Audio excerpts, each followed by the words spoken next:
What is up, Packer fans? It is game day. You know what that means. Patriots, Bill Belichick coming to Lambeau. It's a big game for the Packers. I know the Packers, Rodgers doesn't like calling it like a trap game, but it really could be. They're starting to get into this little stretch here. They're favored by 9.5 points against Bill Belichick. Obviously, we know the Patriots have struggled this season. They're 1-2.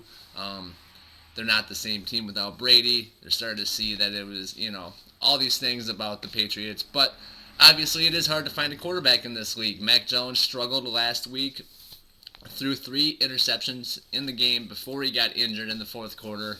They were losing anyway. They were going to lose the game anyway. But the Patriots have struggled. Obviously, we know there are little issues with their coaches. We know they lost Brady, all those things.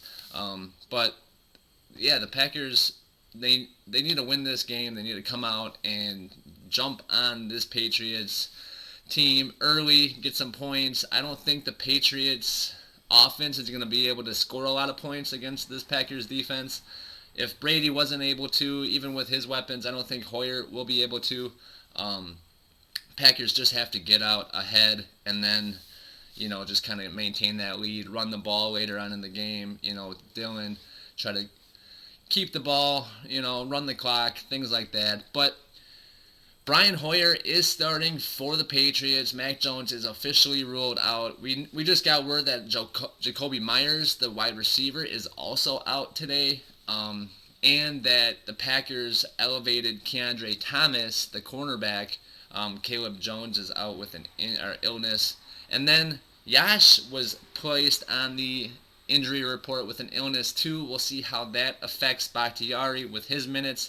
If Bakhtiari is good to go, he might play the whole game now. If Yash can't, maybe Yash will try a few snaps here and there, see where he ends up. Maybe Bach will end up finishing most of the game if Yash is sick. But like I said, Keandre Thomas, the cornerback, he's elevated. It'll be his first pro action, which will be exciting. And that, with Jakobi Meyers not being in, I don't think they're going to push Jair Alexander to get back. I think if it was a major game, a playoff game, I think Jair would be a go. But with Jakobi Meyers being ruled out, that's one less weapon for the Patriots. They already don't have a really prolific offense, not a whole lot to worry about on the outside, especially with Hoyer throwing the ball. They have limitations for sure. So I don't think they pushed Jair back. That's why I think they elevated Thomas. Thomas played well in the preseason. They really attacked him a lot, and he played decent. That's why he's still here. But we know that Stokes will be shutting down the outside. We know Douglas, he wants to make up for last week with giving up that touchdown pass at the end. And then we all saw Keyshawn Nixon play so well. So we even saw Shamar out there a little bit, John Charles. So it'll be exciting to see. Thomas will probably get out there a little bit. Patriots are likely going to be throwing the ball a lot towards the end of the game if the Packers can get out ahead.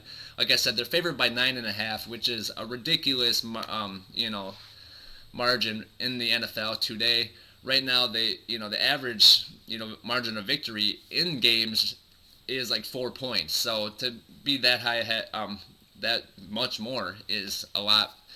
Yeah, it's just I'm excited to see how this Packers offense comes out, how they kind of, what they do on the offensive line, obviously, with Yash and Bakhtiari, but how they move the ball. Last week in the first half, so good in the first 26 minutes until Jones fumbled it, and then it looked like the Packers offense just, fell apart. They went 0 for the next 8 third down conversions, 1 for 9 in the second half, 5 of 5 in the first half. To show the difference, that's quite drastic.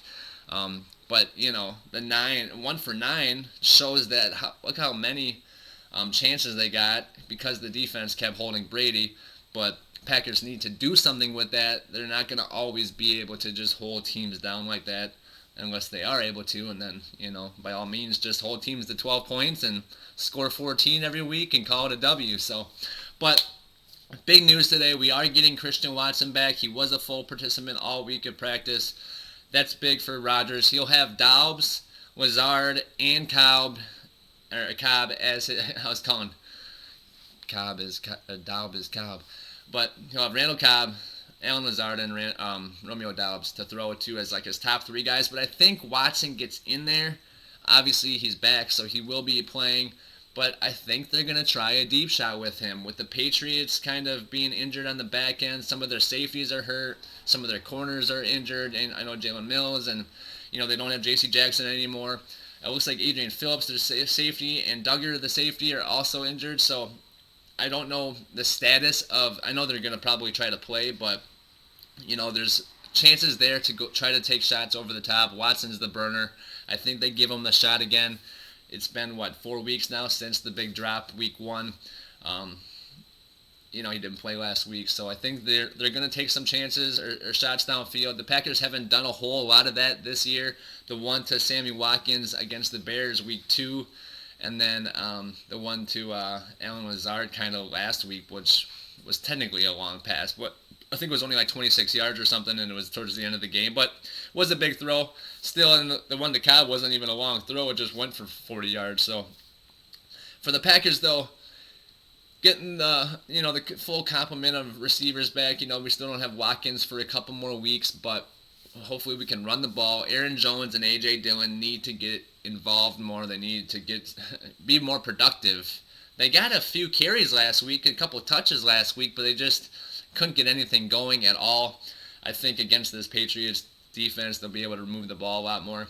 The Packers were 6.5, or last week they only allowed 6.5 yards per attempt to Brady and the Tampa Bay team as a whole on offense. And they stopped 9 of 11 third downs. That's really impressive. This Packers defense is really starting to get in the form. I'm excited to see how they come out and play against all these guys, because the defense really is going to set the tone. Campbell and you got Kenny Clark in the middle. I think if they can get a lot of pressure on Hoyer, they can really create a rough day for this Patriots offense. Like I said, Mac Jones had 3 picks in the game last week, but Devante Parker had 156 yards receiving. That's a really impressive day for the receiver. They're going to have to watch him. Hoyer's just a guy that, he's a savvy vet. He's played in this league a while, and he can make the throws. He's not going to, deep ball you to death, but he can make consistent throws. And he's got some players, Nelson Aguilar, Kendrick Bourne. He's got Thornton. He's got Hunter Henry, Jonnu Smith. So there's some weapons out there with the run game, with Harris and Stevenson.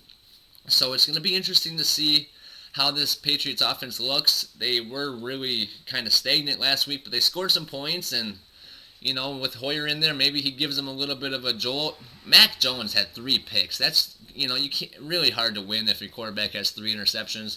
Really sets a team back a lot. But with those weapons on the outside and a quarterback that can get them to the ball in a decent fashion, there could be some opportunities for some plays. So that's why it's important, get the pass rush on Hoyer. Hoyer's not going to get rid of the ball in 2.3 seconds like Brady was last week. He's just not going to do it.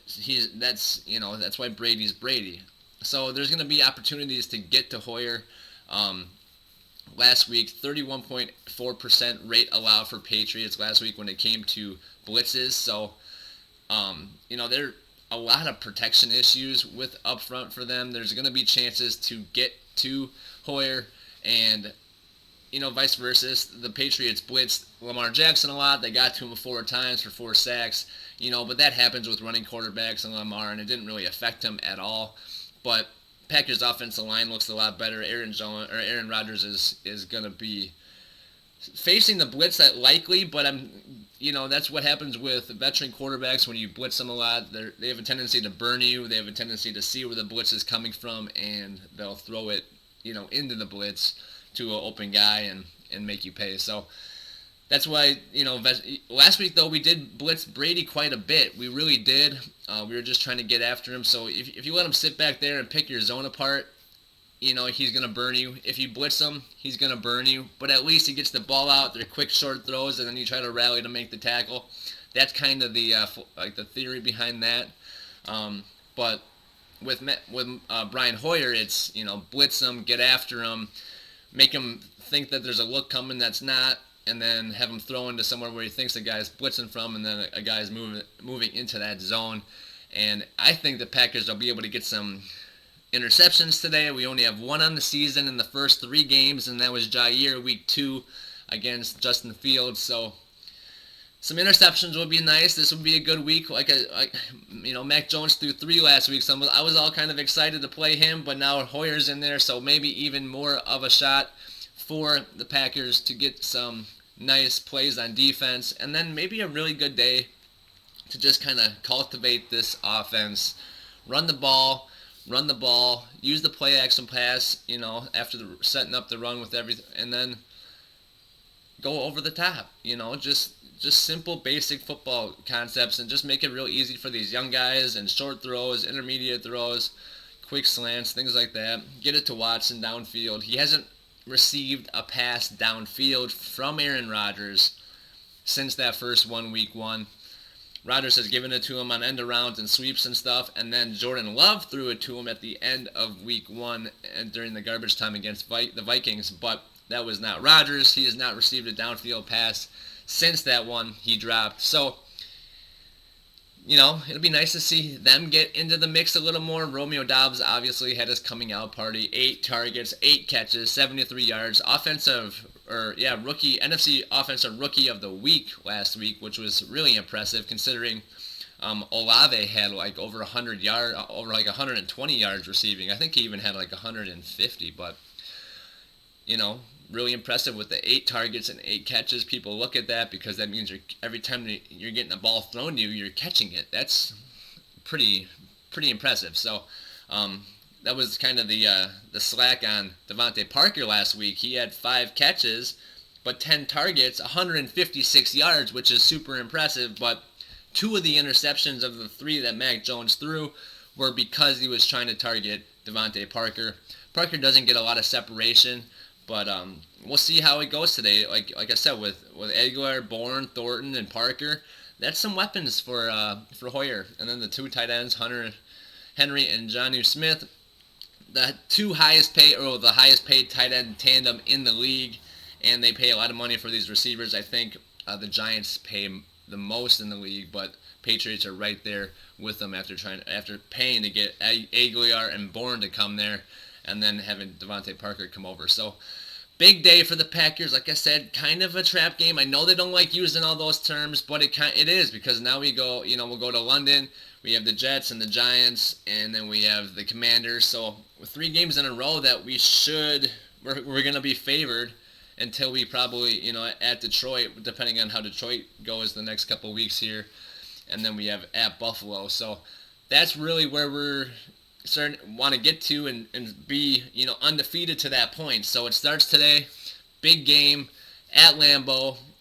We all know the Packers defense feeds off of that crowd noise. I really think that this team is just a little bit different than years past. These guys jive a little bit different. They have a little bit of a different vibe when it comes to just all around swag. So I'm excited to see how they play today. Preston Smith, Kenny Clark, Rashan Gary, let's get another sack. Let's get that 4th one. I think it's really possible that it's a multi-sack game for Rashan. He's going to have a few of those this year. He's going to get that 15-sack prediction. Like I said, he might even get closer to 20 based on the 17 games if he gets one a game. And if he has a multi-sack game at all, he'll be very close to that. So I'm excited to see how they play up front. Jaron Reed really got after Tom Brady last week. Dean Lowry, all those guys up front played well. Devontae Wyatt really graded high on his 7 snaps he had, but we all saw the 91% or PFF rating. So really exciting to see what he can do moving forward. And then just on the back end with all how those guys played, like I said, Nixon and Douglas and Stokes, he's basically was not targeted by Brady at all, which is just a tribute to how well he's playing and his elite status at this point. Jair just needs to stay healthy. We need to get him back in there. But after not running like he has been for so long, injuries, soft tissue injuries like the groin and everything like that, hamstrings are things that are going to come up. So hopefully he can get his rest. He'll be all right. And then we can't talk about the Packers defense without talking about the guys in the middle. Quay Walker, who had that forced fumble last week, and then Devondre Campbell, who had that amazing pass breakup on the 2-point conversion at the end of the game to seal it. All these guys got to come together, get after Brian Hoyer, stop this running game of the Patriots, with Trent Brown and Cole Strange. They have the offensive linemen up front, like I said, Isaiah Wynn on the right side. So you're going to have to get after these guys, stop the run first. Harris and Stevenson can both run the ball really well. If they get it going on the ground, that'll just open stuff up for Hoyer. And he is a decent enough quarterback that he can make the throws if he has time and he has open guys to throw it to. So got to get after him, got to cover on the back end, and it should be a Packers W. I'm going to predict like 31-17 today. Packers win. I actually don't even, so that's like a 14-point win. So do cover the spread, but it's going to be tough. The Packers haven't done a whole lot on offense in the second half all season, really. So we're really going to hope that they kind of take that next step on that. Just have to, make the plays. All those first half plays are normally scripted. At least the first 15, sometimes like the first 25 or so are scripted plays.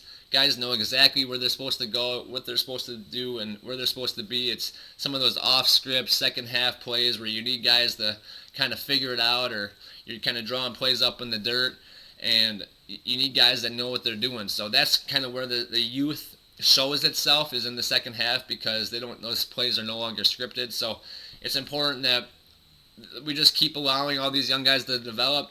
The veterans, Cobb, Tanyan, Lazard, they need to really step up at those moments.